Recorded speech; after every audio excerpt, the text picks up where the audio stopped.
সমাজের পিছিয়ে পড়া মানুষগুলোকে এগিয়ে নেওয়ার জন্যই আমরা প্রায় 7 বছর আগে আমরা এই সংগঠনটি গড়ে তুলি।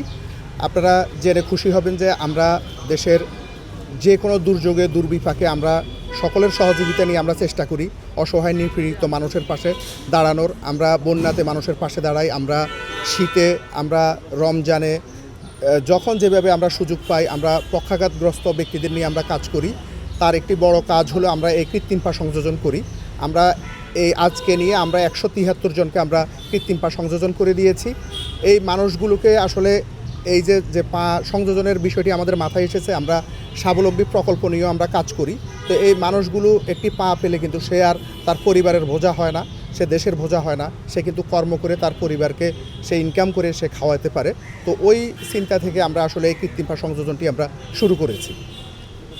যে এইখানে যারা উপকারভোগী আসলে তারা আসলে এই কেমন করে আসলে আমরা যাদেরকে কৃত্রিম পা সংযোজন করে দিই এরা একেবারে সমাজের প্রান্তিক লেভেলের লোক, যাদের পক্ষে কোনোভাবেই পা লাগানো সম্ভব হয় না।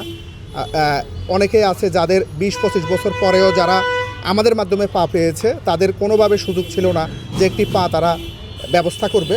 আর আমরা যখন কৃত্রিম পা সংযোজন করে দিই, আমরা যাদেরকে দিই আমরা তাদের কাছ থেকে একেবারেই কোনো পয়সা নিই না, ইভেন আমরা তাদেরকে থাকা খাওয়ারও ব্যবস্থা করে দিই। আর এখানে যারা পা লাগাতে আসে এরা বেশিরভাগই একেবারে নিম্ন আয়ের মানুষ। আর এই যে খরচের কথাটি আপনি বললেন, আমাদের প্রতিষ্ঠানের সাথে একটা প্রাতিষ্ঠানিক চুক্তি আছে, যে পরিপ্রেক্ষিতে আমরা একেবারে অন্য স্থানের চেয়েও আমরা এখানে কম টাকায় আমরা পা লাগাই, আমরা এখান থেকে কিছু সুবিধা পাই। আর আমাদের কিছু ডোনার আছে যারা আমাদেরকে এই লোকগুলোর জন্য বা আমাদের সকল কর্মকাণ্ডের জন্য যারা সহায়তা করে।